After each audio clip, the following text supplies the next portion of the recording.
Voy a hablar brevemente un poco de los libros que escribieron.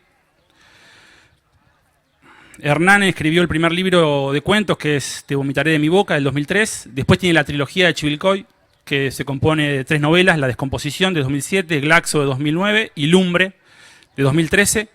Después también escribió un libro de ensayo que se llama Notas de campo. Y la última novela es Cameron, que salió en 2018, que ya no ocurre en Chivilcoy. Pero por unas semanas le pifiamos, hubiese estado su nueva novela, que es Una música, que, bueno, va a salir en unas semanas, 2 a lo sumo. Sonia escribió 2 libros de no ficción, Falsa calma, en 2005, y Desubicado, de 2006.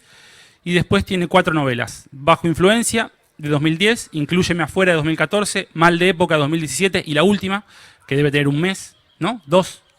6 meses, mirá, que se llama Derroche. Así que, bueno, la primera pregunta que les quería hacer para un poco empezar esta charla, esta conversación, es: ¿qué significa para ustedes la periferia? ¿Qué significa para ustedes escribir, como dice el título de la charla, escribir y leer desde la periferia, viviendo en Capital, pero en algún punto siguiendo, formando parte de la periferia? Bueno, hola. Funciona bien esto, ¿no? Se escucha porque acá de cerca el micrófono es raro. Bueno, gracias Luciano y gracias a todos y todas por estar acá. Yo creo que estaba pensando que quizás la primera percepción que tuve de tener que enfrentar la periferia fue el hecho de ser precisamente provinciana, ¿no? El hecho de tener de entrada una conexión muy fuerte con la literatura, saber que iba a querer dedicarme a eso de toda la vida y vivir y haber nacido en un pueblo. Entonces ahí ya creo que hay algo, una percepción de política de la literatura, ¿no? Que te atraviesa muy de cerca, porque en mi caso significó precisamente vivir en otra ciudad, en la que, como bien decís, manejo cierta forma de la extranjería. Y después la otra forma de la periferia que ya concienticé una vez que viví en Buenos Aires es el tema de ser mujer, ¿no? No quiero subrayar demasiado el asunto porque está muy en la agenda, me parece que no hace falta agregar demasiado, pero me parece sí interesante ver también cómo cada escritora vivió ese fenómeno y en qué época yo empecé a moverme en el mundillo porteño, digamos, a fines de los 80, principios de los 90, donde había una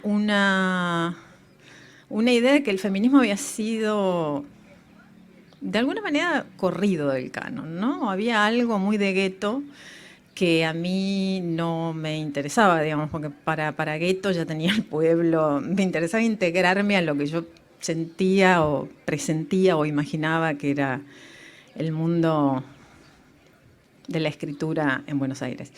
Entonces digo, ahí también hay una cosa extraña que pasa con cómo podés atravesar la experiencia de escribir siendo mujer en determinada época, y noto cómo en los feminismos, los activismos feministas de los últimos años, con los cuales tengo muchos puntos de contacto y algunas diferencias, sin embargo veo cómo realmente han cambiado esa escena, ¿no? Cuán distinto es ahora.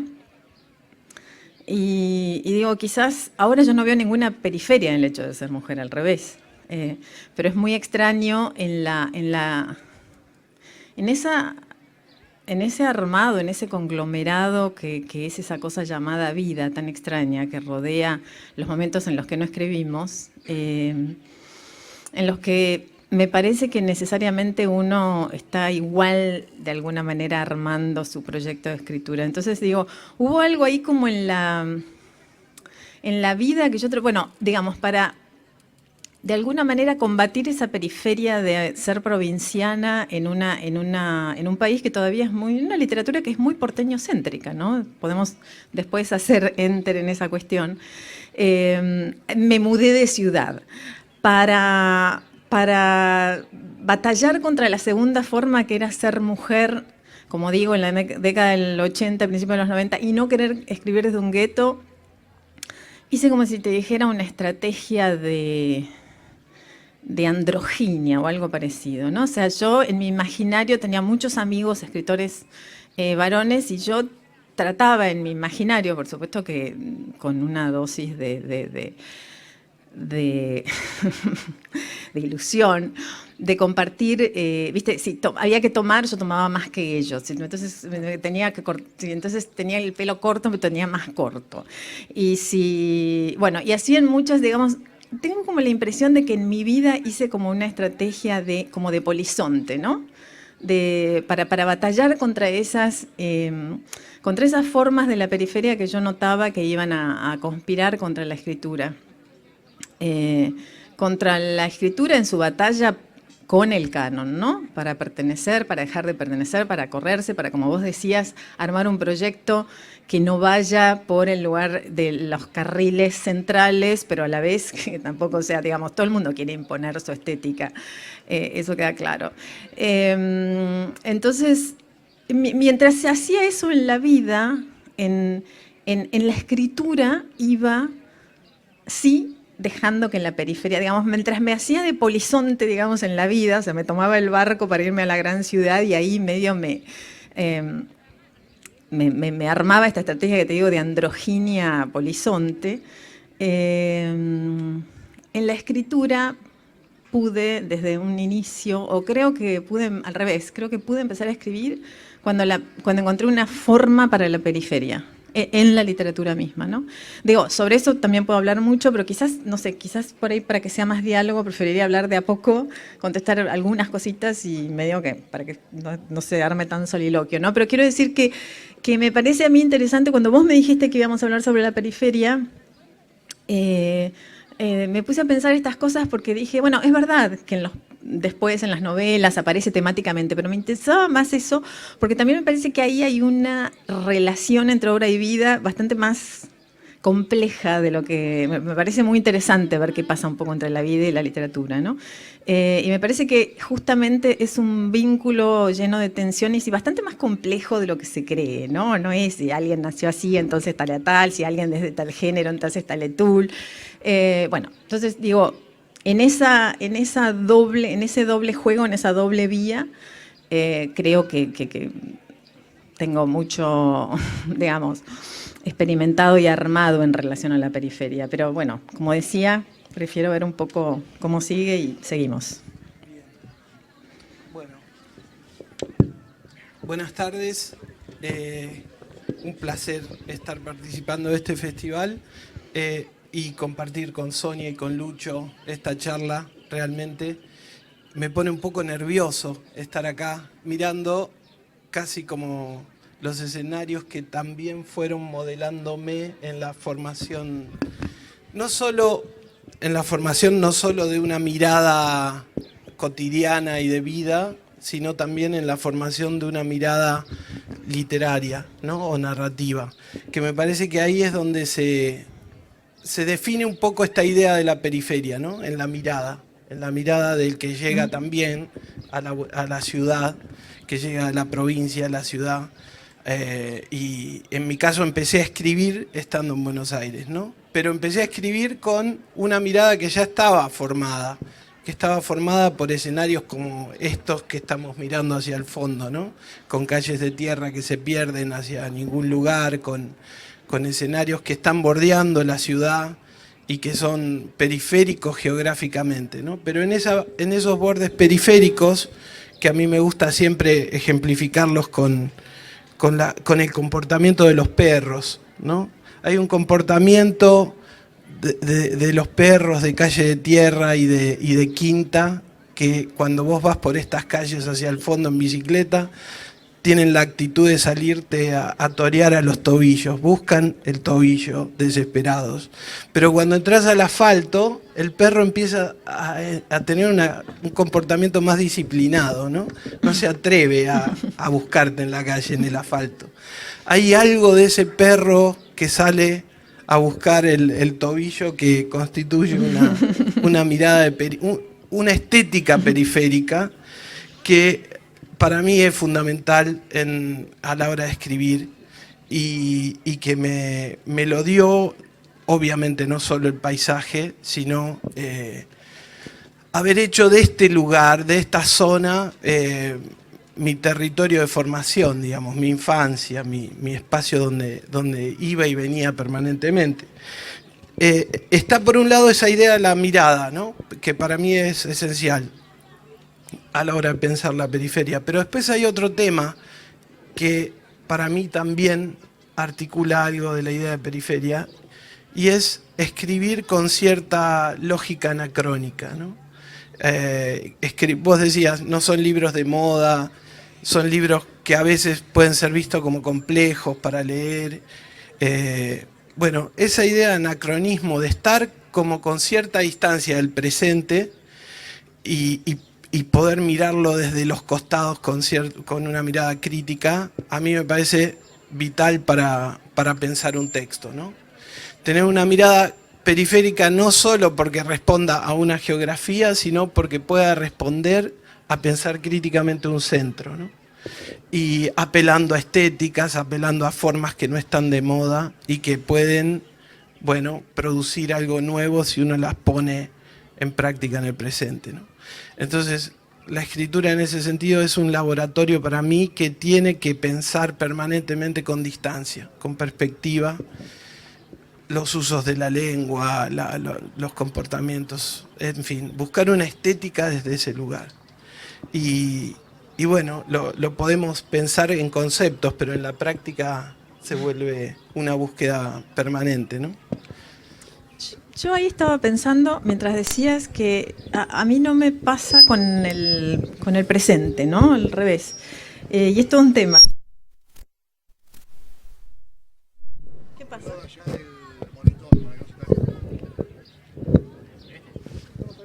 Sí, ahora vamos. Bueno, no, digo, vos sabés que a mí curiosamente creo que en gran parte tiene que ver porque empecé a escribir, o al revés, no sé, pero hay algo del presente que a mí me interesa mucho interrogarlo desde la novela y sé perfectamente lo complicado que es. Justo ayer estaba reunida con 2 escritores, un trío, hablando de cuentos, porque fuimos jurados en un concurso. Y entonces se armó esta discusión, ¿no? Con qué pasa con el presente. Y ellos 2 lo convertían en agenda. Este es un cuento de agenda. Y yo decía, bueno, no necesariamente tratar el presente tiene que ser de agenda, o no, digamos, porque claro, lo que pasa es que hay una complejidad mayor y entiendo que es una trampa mortal el presente. A la vez, a mí como escritora, digo, me parece bárbaro que cada uno hable desde su estética y su lugar para no hablar como especialistas, ¿no? Digo, pero a mí como escritora me pasa que me convoca mucho el presente y a la vez hay algo de lo que me convoca mucho que es a lo que yo más atención le presto y a como lo que más sigo, ¿no? Cuando escribo. Entonces eso me hace, de hecho, por ejemplo, Derroche, la novela que acaba de salir, es una novela acerca del mundo del trabajo y el exceso de productividad permanente, ¿no? En el que se desarrollan nuestras vidas. Entonces digo, es un tema de súper presente. Totalmente, y ahí, no, sí. El abordar el presente, no sé si sale el sonido. Ahí sí. Siempre estamos atravesados por el presente en algún sentido. El punto que planteaba es cómo uno lo aborda, ¿no? Tal cual. Lo aborda siendo arrastrado por la estética, por la urgencia del presente, o tomás una cierta distancia, tratás de pararte en un lugar donde puedas pensarlo críticamente. Pero el ser anacrónico es estar en línea permanente con el presente, ¿no? Me parece. Claro, pero no ceder a la urgencia. Es buena esa palabra que usas. Eso. Sí. Bueno, yo creo que ahí hay algo un poco lo que decía Luciano al principio, ¿no? Digo, mi manera de batallar, mi manera de seguir esa pulsión por interrogar el presente y de batallar contra la urgencia es trabajar mucho la forma, ¿no? Es pensar excesivamente en términos formales la cuestión. Y ahí sí, en términos formales, yo concretamente me veo como con gustos anacrónicos, ¿no? Como con experimentos anacrónicos. De hecho, tengo como un gran, digamos, uno de esos grandes escritores que te hacen clic una vez en la cabeza, y es un escritor del siglo XIX, ¿no? Claro. Huysmans, que hace estallar la novela, un discípulo de Solá que hace estallar la novela en pleno siglo XIX, ¿no? Que hace un experimento con la forma que hoy parecería, no sé si rupturista, pero sería una novela experimental. Hoy sería una novela experimental, ¿no? Más de 2 siglos después. Me gustó algo que dijiste de encontrar la forma de la periferia en el proceso de escritura. Digamos, uno, si bien tiene una mirada, viene de un lugar de la provincia, no sé qué, pero el trabajo de construir esa forma periférica estéticamente es un trabajo que no es un mero reflejo de lo que uno vivió, sino precisamente es una búsqueda permanente, ¿no? Absoluto, sí, no. Yo por eso digo, es bastante más compleja la relación entre obra y vida, ¿no? Viste que la gente cree porque, naciste en la Patagonia, entonces, viste, entonces tus historias con el viento. No, no quiero saber nada con el viento, viste. Está lleno en la Patagonia de poemas al viento. Se arma un estereotipo de lo que debería ser un escritor del interior, como si todos los escritores del interior fueran el mismo. Y en algún punto hay un dato biográfico que comparten, no sé si estoy errado, pero los dos hicieron residencia de escritores. Hernán hizo en Zurich, en Suiza, y vos, Sonia, en Alemania, en Leipzig. Sí, en Estados Unidos, en Iowa. Y en Iowa. Y estaba pensando también esta idea de la periferia, que siempre hay una periferia de la periferia, ¿no? Que uno se cree que está en la periferia del centro, y siempre hay alguien que puede estar mucho más alejado. Por supuesto. Incluso sí. me imagino cuando fueron a esas residencias, vieron incluso el centro y la periferia de la que estamos hablando desde un lugar muchísimo más lejano. Digo, ¿cómo les cambió un poco? ¿Descubrieron algo al alejarse tanto de Argentina, del centro, de sus pueblos? ¿Hay un descubrimiento ahí? Yo me quedé, perdón, voy a ir a esa respuesta, pero me quedé tildado un poco con esto que estás planteando de la forma de la periferia, y a veces me pongo extremo con algunas cuestiones, pero me parece que en última instancia de lo que estamos hablando es del lenguaje. Digamos, no hay ningún territorio posible que no sea el territorio que constituye una lengua, ¿no? No importa de dónde venga uno. Importa en sus formaciones, importa en las marcas que recibe, importa en la experiencia que tuvo o en la conformación de una mirada, ¿no? Pero uno puede haber nacido en Avellaneda y ser un escritor periférico, quiero decir, ¿no? O en el centro de Caballito. Entonces, en definitiva, de lo que estamos hablando no es de un reflejo de cómo contamos lo que vivimos, sino de cómo construimos una lengua que diga cosas y que interrogue en el campo literario, ¿no? Digo esto estando acá en la Glaxo, ¿no? Pero creo que es eso, es cómo construimos una lengua, más que cómo reproducimos una experiencia. Claro, por eso.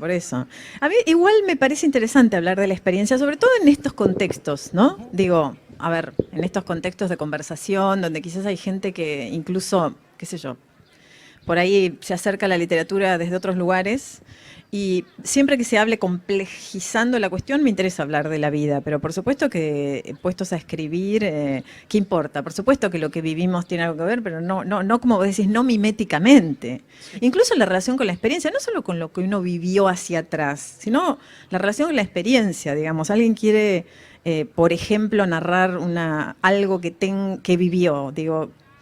También es muy complejo cómo eso va al texto. Cuando va al texto lo que va es, como vos decís, lenguaje, lo que va es letra, lo que va pulso y pulsión convertidas en lenguaje, en forma, ¿no? Ahí me parece que absolutamente es así, sí, sin duda. El otro día estaba leyendo un posteo de nuestra común amiga Nurit Hasseltán, que subió una cosa de Paulo Leminski que me encantó. Ajá.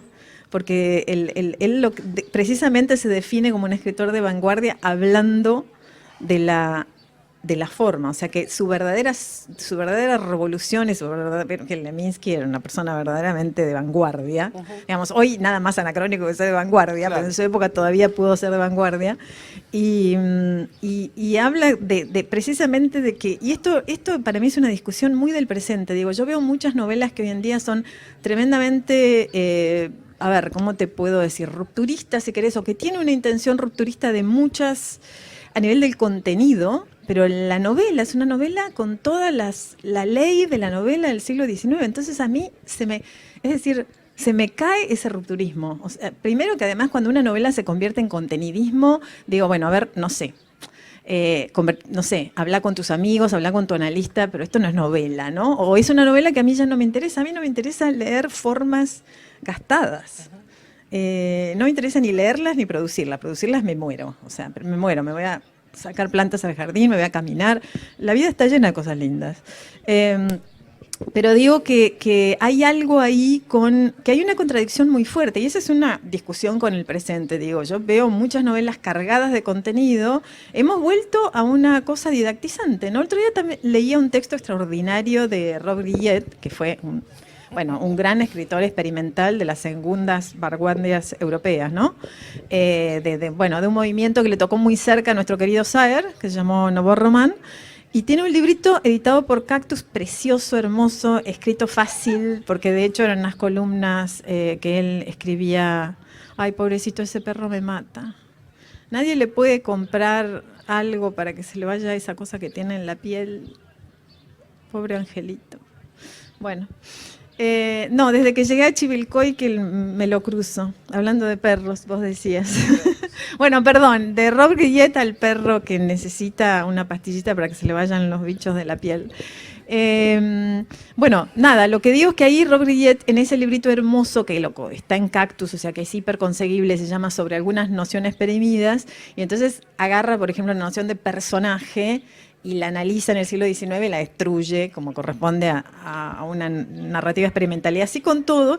Y una de las cosas que dice es, bueno, ¿qué es esta distinción forma-contenido? Está agotada, o sea, ¿cómo se puede? Es completamente contradictorio pretender que una novela diga algo nuevo cuando va a formas muy transitadas. Esas formas son las formas de una novela que viene con toda una cosa atrás. O sea, la novela no es un género inocente, es un género que además tiene mucho que ver con esta cosa, ¿no? Es el siglo XIX, europeo, ¿no? Es la burguesía, es la colonización, es el patriarcado. La novela es una forma complicadísima. Entonces quiero decir, metámonos ahí a batallar, como vos decís, metámonos a morderle los tobillos a esa novela, a esa forma. Porque digamos, si me voy a meter a tratar de emular la novela del siglo XIX, que viene con todo eso, viene con todo lo que acabo de enumerar, bueno, entonces a mí que vos levantes ahí una bandera de lo que sea, de lo que sea, de los grandes temas de agenda del presente, ahí sí que me peleo mucho con el presente. A mí no me convence de nada, porque si formalmente es una novela que termina avalando las formas, precisamente las formas burguesas, patriarcales, etcétera, todo lo que no queremos, o por lo menos no quiero. Entonces, para mí la cuestión de la forma es una cuestión política, es una cuestión de batalla ahí, no es, viste, ay no, porque a veces, viste, cuando damos clase, no, pero tengo esta idea, pero después la quiero transformar, no, así no es, no, esta idea no tenés, porque cuando encontrás una forma, la forma misma se va entrelazando de una manera extraña con la idea, ¿no? La forma misma te va llevando, no sé, en fin, bueno. Bien, pero habías tirado una pregunta que a mí me generó otra respuesta a partir de lo que decía Sonia. No sé si se escucha. No, pero hablando de modas, por ejemplo, ¿no? Hay como una gran cantidad de novelas como autobiográficas o sí, que trabajan el borde entre una vida vivida y un relato bajo la forma de novela, ¿no? Y ahí me parece que esta discusión que estás planteando trae espejada una idea que, quiero decir, puede transmitir la sensación de que todos podemos contar nuestras vidas, todos tenemos una vida para contar, ¿no? Pero como me decía un amigo, hay técnicas que uno tiene que aprender antes de pegar el salto. Todos podemos escribir porque usamos el lenguaje cotidianamente, pero si te dan un violín y te piden que toques unas notas, te vas a enfrentar con un serio problema si no sabes música, ¿no? Hay técnicas para tocar ese violín, para intervenirlo, para sacarle sonidos. Lo mismo sucede con el lenguaje, con el uso de las palabras. No es lo mismo. Hay un texto de Fabio Moravito en el idioma materno que es precioso. Un escritor, está escribiendo una carta de despedida, se va a suicidar y tiene la soga, todo preparado. Y empieza a redactar la carta de despedida y se empieza a calentar con el texto, a tachar, a decir no. Busca una forma para que esa carta sea perfecta y cuando termina de escribirla está cansado, tiene hambre, lo que menos quiere es suicidarse y entonces descubre que el estilo le salvó la vida, ¿no? Pero una cosa, y en un momento dice, una cosa es anotar cosas que uno siente, que uno vivió, la lista del supermercado, y otra cosa es narrar, pasar al acto de la narración. Y ahí es donde nos enfrentamos con un montón de herramientas técnicas que estamos buscando permanentemente, que además, viste, cuando uno publica un libro, 2 o 3, no aprendió, se aproximó a manejar algunas técnicas para escribir ese libro, pero no es que las aprendiste de una vez y para siempre. El próximo libro te hunde en una búsqueda nueva. Entonces quiero decir, un tema de moda que puede estar muy instalado es la idea de novelas autobiográficas a los Knausgaard, que lo hace muy bien, me parece, sí, a mí me gusta, no, sí. O que por lo menos interroga la forma de la gran novela. Sí. Y otra cosa es, pensar la técnica de la novela, como decís, que es un artefacto bien complejo. Claro. O además, del cuento. Yo creo que del cuento, y de todo. A mí, yo que soy una fanática de todas las formas narrativas posibles, ni siquiera solo la novela, ¿no? Digo, pero por supuesto, el cuento, la crónica, la no ficción también entra en la misma. Porque es más que una cuestión de técnica, es una cuestión de una lucha con la forma, ¿no? Que es distinto, porque me parece que cuando uno habla de forma también habla de lecturas, ¿no? Es decir, ¿viste cómo empieza a resonar el universo? Porque, ¿viste? También después están los escritores de técnica que, ¿viste? Que vos decís, uy, ¿qué cantidad de horas taller tiene? Estoy hablando no de escritores que recién empiezan, estoy hablando de premiades. Digo, una cosa como decís, ¿qué cantidad de horas taller? Me muero. Y no hay esa búsqueda y no hay, es un cuerpo a cuerpo, es algo muy extraño y uno...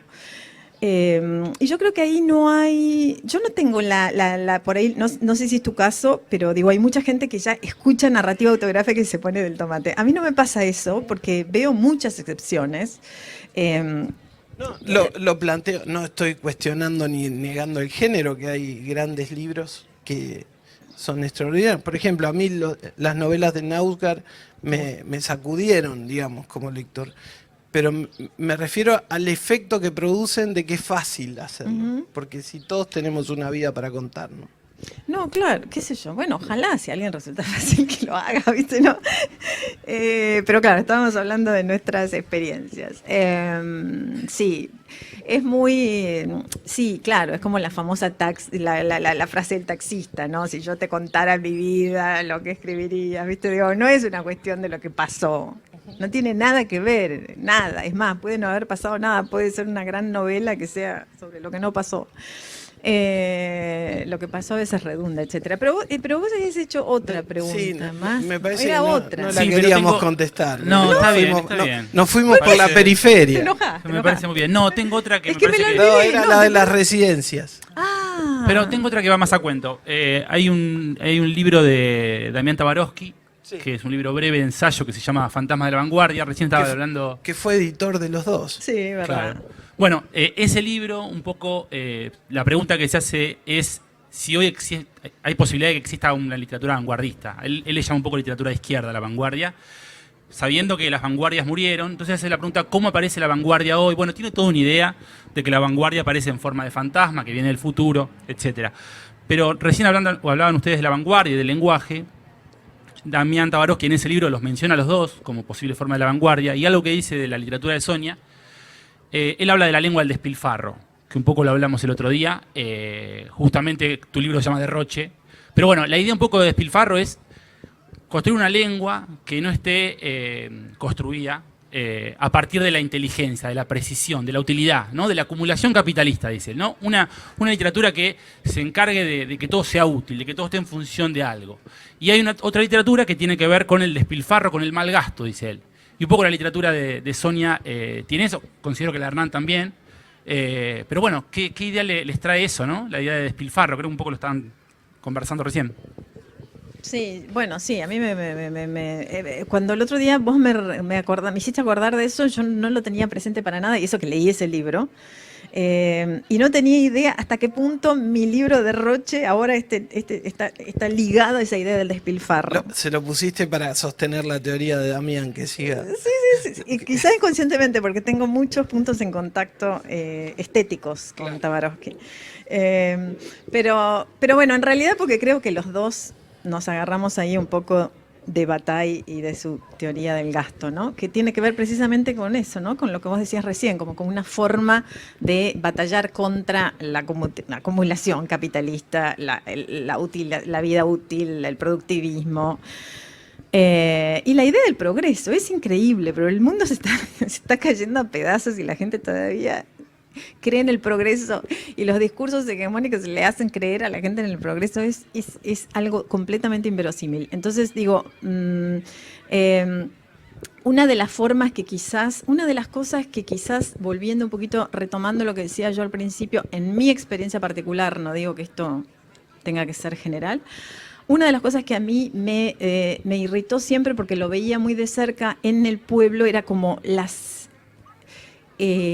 el sobreentendido burgués, ¿no? La vida burguesa, la construcción de la vida burguesa. Para una mujer como yo, nacida en la década del 60, clase media, o sea, el destino burgués era una cinta que yo no veía por dónde podía escapar, era duro. Nací hace 10 millones de años, ¿viste? O sea, y entonces era una de las cosas que quizás, obviamente, digo, el modo burgués sigue siendo el elegido, el que el mundo propone y el que los sistemas siguen sosteniendo, a pesar de que digan lo contrario.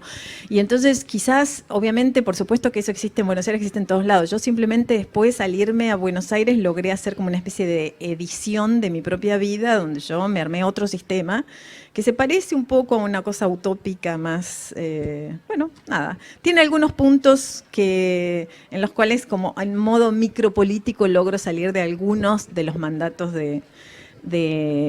del modo de vida burgués que siempre me irritó muchísimo. Y creo que también, entonces, la búsqueda de otra novela, porque realmente yo veo la novela clásica muy asociada a eso, ¿no? Finalmente. Entonces, a esa forma se establecían esos modos de decir. Hay algo como un deseo de socavar que siempre tuve, y de socavar los sistemas esos. Entonces, creo que socavar el sistema de la burguesía, que tiene que ver con la acumulación, el bien pensar, el bien actuar, ya sabemos con qué tiene que ver. Me parece que ahí donde vos decís, sí, despilfarro, gasto, exceso, no estoy hablando, por supuesto, del derroche en términos, digo, de, ¿cómo te puedo decir?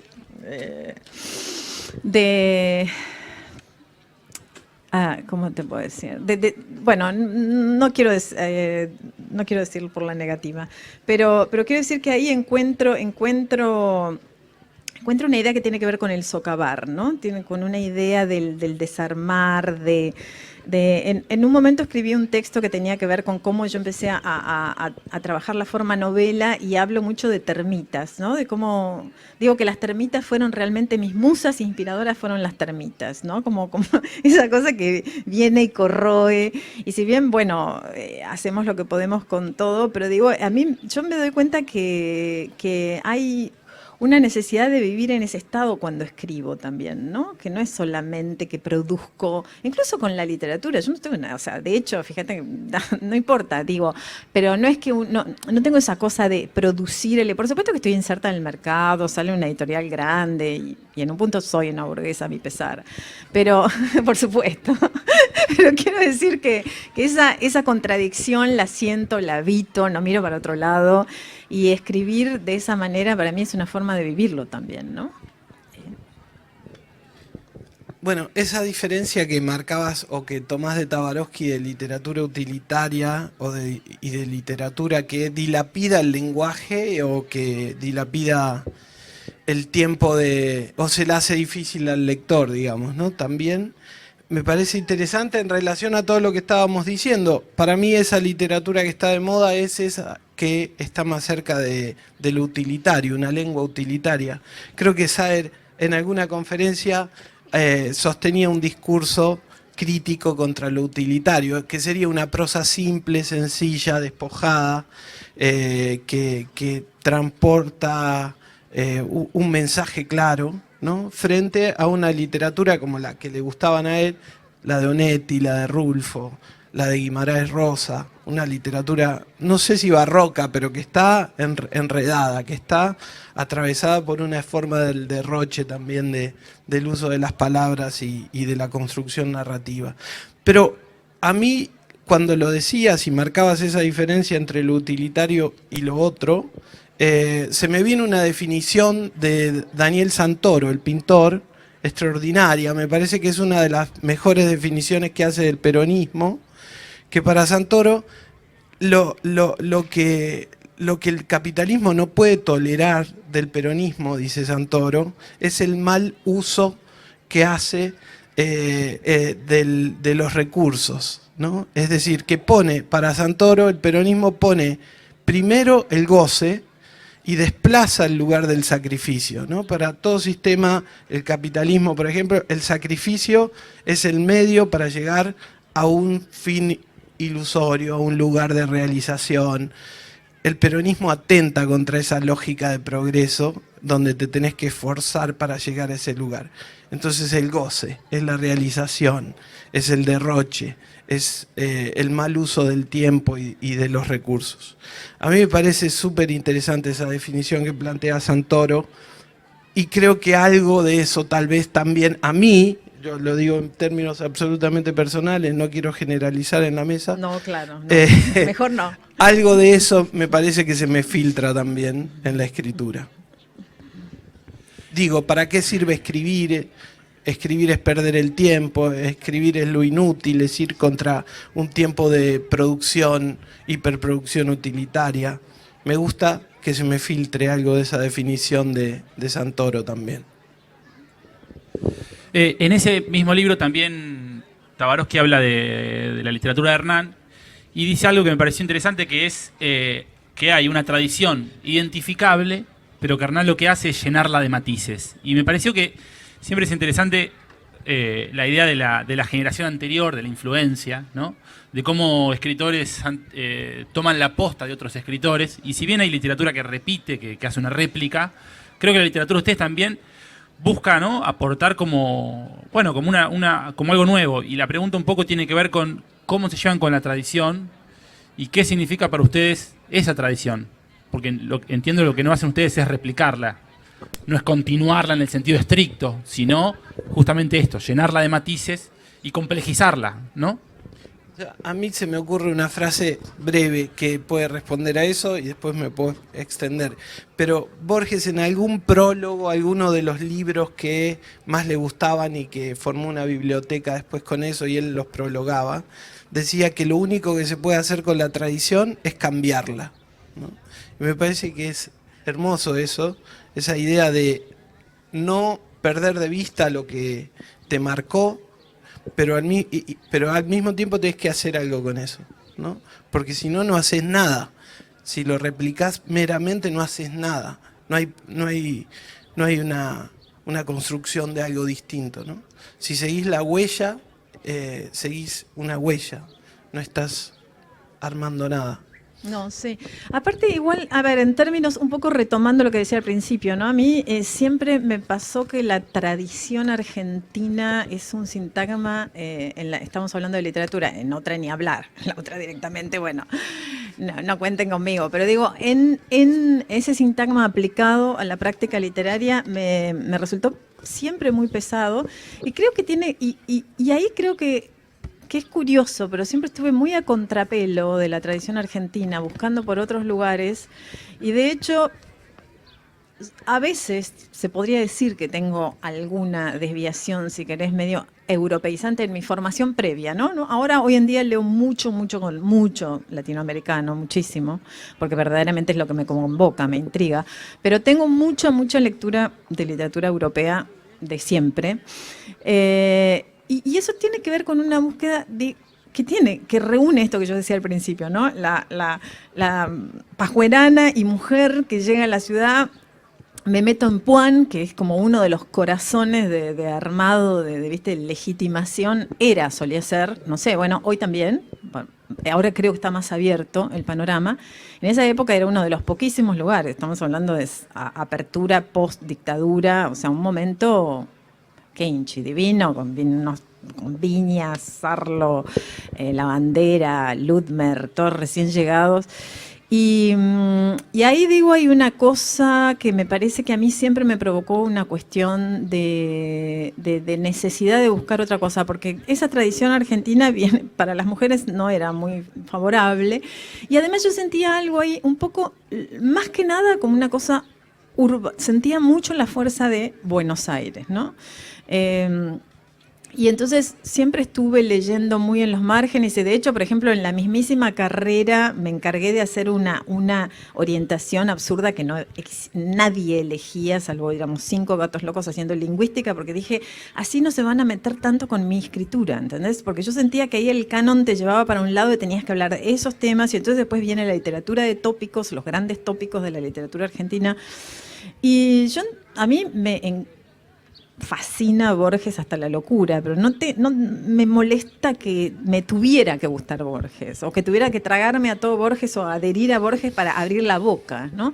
Entonces digo, siempre tuve una cosa ahí muy de buscar por otros lados, y de hecho así fue como una vez, no sé, le doy mucha apertura al azar, creo mucho en esa cosa de la deriva situacionista a la hora de ser escritora, ¿no? Con lo que leo, con lo que escribo, con lo que leo, me dejo llevar mucho por lo que va apareciendo y un día no sé cómo, me apareció este Huysmans, un escritor del siglo XIX que me abrió la cabeza con un nivel de literatura experimental que no tenían. Yo ya he estudiado en Puan todas las vanguardias, y además me movía muy de cerca en un grupo que fue, digamos, en esa bifurcación que se hizo en los años 80, en 90 en la literatura argentina entre el grupo, digamos, Juan Forn y, digamos, es el grupo que tenía que ver con Planeta y el otro grupo que tuvo que ver con Chitarrón y etcétera, que fue por una literatura más experimental. Yo me formé muy por el lado de ese y, sin embargo, por ejemplo, me hace clic un escritor francés perdido, medio olvidado, ahora lo rescatan, pero olvidadísimo, del siglo XIX. Entonces digo, la tradición me parece que es algo con lo cual uno inevitablemente conversa, pero y quizás también en esa forma de rechazo que yo sentí, obviamente estoy conversando con la tradición, ¿no? Y por supuesto que puedo tomar a cierto Borges, pero no todo Borges, ni sobre todo los temas de los tópicos. A mí lo que me agobia de la tradición es que haya, ¿no? El campo, el gaucho, viste, si vos hiciste un estudio formal en letras, viste, empezás a sentir el peso de la gauchesca, el peso de la literatura de Malvinas, el peso de la literatura desaparecida, viste. Tal vez el problema de la tradición sea lo que la academia impone sobre el terreno de la escritura misma, ¿no? Claro. Bueno, porque esos son los agentes que arman lo que es la tradición, ¿no?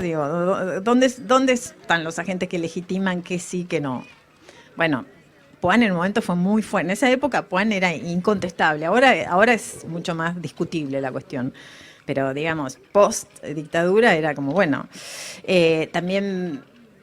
Bueno, en fin, así que la tradición me parece que es una corriente con la cual conversar mucho, pero nada más que eso, ¿no? Sí, sí, es interesante porque generalmente la tradición tiene que ver con la cristalización de un pasado donde un montón de cosas se escapan. Si generalmente en esa cristalización hay un interés específico y hay muchos autores que quedan afuera, Sobre todo autoras. sobre todo, pero bueno, con el tiempo se recuperan, a veces se recuperan, pero hay cosas que no se recuperan nunca. Y hay No. literatura que se pierde, los 50 ejemplares que se imprimieron, desaparecen. Por ejemplo, Sonia decía de escritoras, el primer bestseller argentino lo escribió una mujer en 1905 que se llama Emma de la Barra. Publicó una novela que se llama Estela, pero lo publicó bajo el seudónimo, con el seudónimo de un varón, César Doyen. Cuando salió fue un éxito de venta. Edmundo D'Amicis incluso le prologa el libro en una traducción en Italia al año siguiente, y se arman concursos en los diarios y en las radios, no, radio no había en esa época, en los diarios, para ver quién era el autor.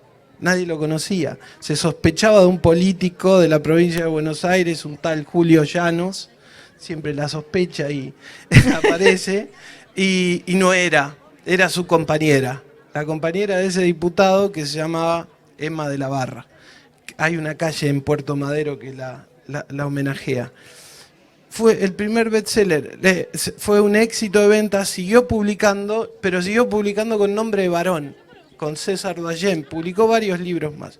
Se hizo una película de Estela, que la protagoniza Mecha Ortiz, creo que era Mecha Ortiz, y en los 40 fue un éxito también. Y después es una autora que después una vez que muere en los 50 más o menos, cae en un olvido absoluto y total, ¿no?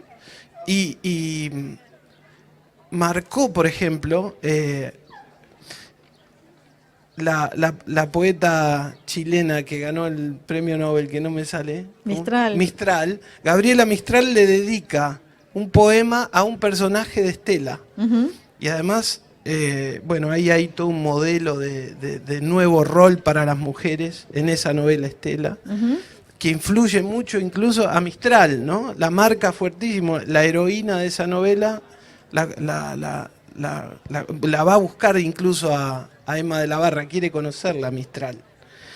Entonces es un modelo de una autora, una búsqueda estética que se borró en los 50 y solo quedó el nombre de la calle en Puerto Madero que no sabemos quién Bueno, es. y ahora vos la estás leyendo. La estoy evocando, ¿no? Pero... Y bueno, no, perdón, sí. No, por favor, por favor. Ah, no, me hiciste acordar que con Sara Gallardo, digo, pasa algo parecido. pasó algo Digo, parecido. está bien, obviamente, O Elvira Orfé, que afortunadamente, también... claro. Digo, ahora las estamos volviendo, sobre todo a Sara Gallardo, ¿no? La estamos volviendo a leer en todas las tradiciones, en Hay todas un las premio nacional que se llama Sí, Sara sí, Gallardo. sí. Pero quiero decir, en su época también fue como alguien que pasó inadvertido al lado de... Incluso lo curioso es que en su caso es al lado de escritoras, Exacto. no de Yo pensaba escritores. en Beatriz Sí. Guido, en Silvina Marta Bullrich. Lynch. Claro, ¿no? bueno, digo, había sobre- mujeres muy Claro. instaladas en el centro. En Claro, pero ahí es donde también ves, donde digo, ¿qué tiene que ver sos mujer o no? Digo, que escribían una narrativa muy convencional. Y entonces ahí sí, volvemos, ¿no? Sara Gallardo claramente es una maestra de la forma. Dios mío, los cuentos son infernales. Digo, bueno, nada, eso sí, pasa... Y a veces digo, por ahí la tradición, un encuentro en la tradición es eso, una bala perdida. Fíjate lo que le contás que le pasa a Gabriela Mistral. Digo, no tiene por qué ser todo ese cúmulo. No, ¿No? claro. Porque la tradición, si no, empieza, en vez de ser una... Si no recuerdo mal, el poema en donde le dedica al personaje de ficción, ese poema, al personaje de Estela, es Maestra Rural. Ujú. Y ahí aparece la referencia. Pero es un modelo que la marca. influye, la Sí. marca profundamente. Por eso, y es como una especie de bala perdida, Exacto. hasta que, ¿no? Digo, claro, Y digo, bueno, ¿qué lugar ocupa Emma de la Barra en la literatura argentina? bueno, estás haciendo la estás trayendo.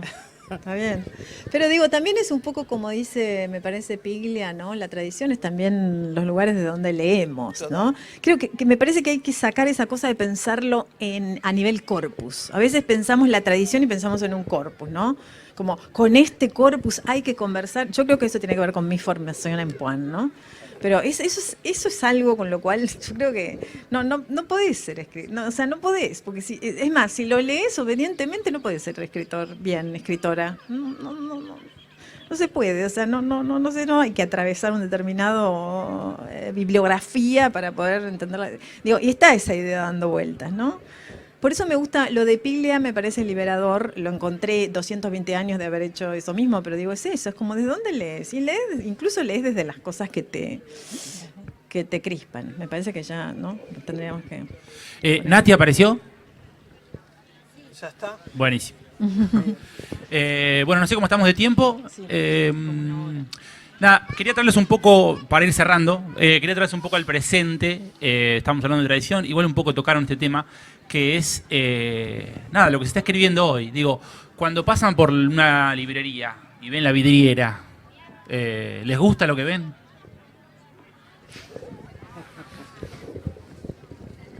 Yo soy muy optimista. Sí, a mí me gusta mucho de lo que veo. Una de las cosas que me gustan mucho es que haya esa proliferación de editoriales nuevas, chicas, a contramarcha, a como se puede. Eso me parece que precisamente hurga, ¿no? Yo misma hoy me pasé mirando acá muchas de las mesas, digo, editoriales que aún yo que conozco a muchas, todavía hoy encontré un par que no había escuchado. Digo, eso ya me parece una buena noticia. Y después, muy de vez en cuando, también encuentro textos que me parece que valen mucho la pena. Por ejemplo, bueno, los de Hernán realmente, no porque comparta mesa. A ver, ya me parece una gran noticia que tenga nueva novela. Qué sé yo, ahora acaba de salir un librito de Cynthia Rimsky, que también pienso en ella cuando miro este camino. La vuelta al perro. La vuelta al perro. Digo, por nombrarte un caso puntual de algo recién salido o por salir, y podría me gusta mucho Cachajian, ¿no? ¿También? Sí, también. Hablando de vanguardias y de búsquedas, ¿no? Sí. Y hay una cosa, me parece que pero y sobre todo digo esta proliferación.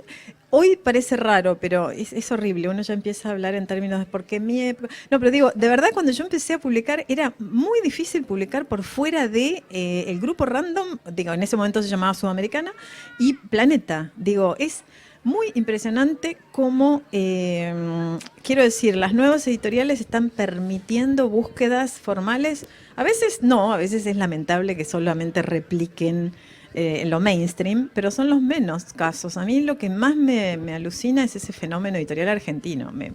Me parece una gran noticia.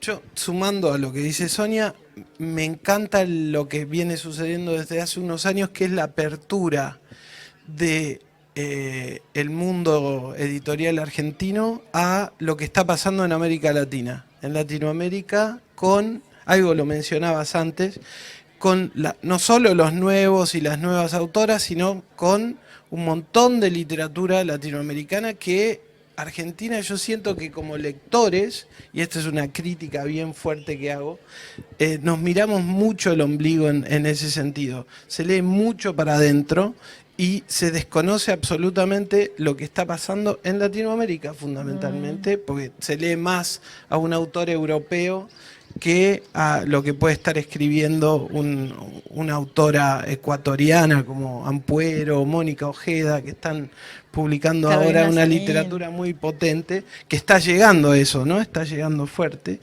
Pero esto es un fenómeno nuevo, me parece. No solo que se destruye la concentración de estas grandes editoriales y que las independientes permiten filtrar lo que antes no llegaba, sino que Exacto. también empezamos a encontrar una literatura muy poderosa que se está escribiendo ahora mismo en Latinoamérica. A mí, por ejemplo, me gusta una autora mexicana que se llama Daniela Tarazona, tiene una novela extraordinaria que se llama El animal sobre la piedra, y bueno, Alejandra Costamagna es una autora que nos encanta a los dos, una escritora chilena que tiene una obra increíble. Y Emiliano Monge, recomiendo un mexicano que está explorando géneros y también creo, en línea con lo que venimos diciendo, rompiéndolo a la vez, ¿no? Sí. Sí, Carolina Zanini, Zanini. Isabel Zapata, sí. Hay cosas, yo creo que hay cosas muy, muy interesantes. Sí, Nona Fernández, digamos, están empezando a aparecer. Y eso en realidad es verdad lo que vos decís. Aparecen también, en muchos casos, no siempre, pero aparecen en muchos casos a partir de esas editoriales chicas, ¿no? Y de festivales literarios También, tan ¿verdad? importantes como Filba. Bueno, y ahora sí la última. Si son buenos tiempos para escribir. Porque estamos hablando un poco, estamos recorriendo un poco ese tema. Y bueno, nada, eso es la última pregunta. Si son buenos tiempos para escribir o no. Puede ser un seminario eso. Así que Yo diría que sí, porque son las 6 de la tarde y porque creo que sí. Porque creo que sí. Yo creo que sí. y siempre que hay deseo, son buenos tiempos, ¿no? Tal cual. Bueno, muchas gracias a todos por estar acá. Gracias.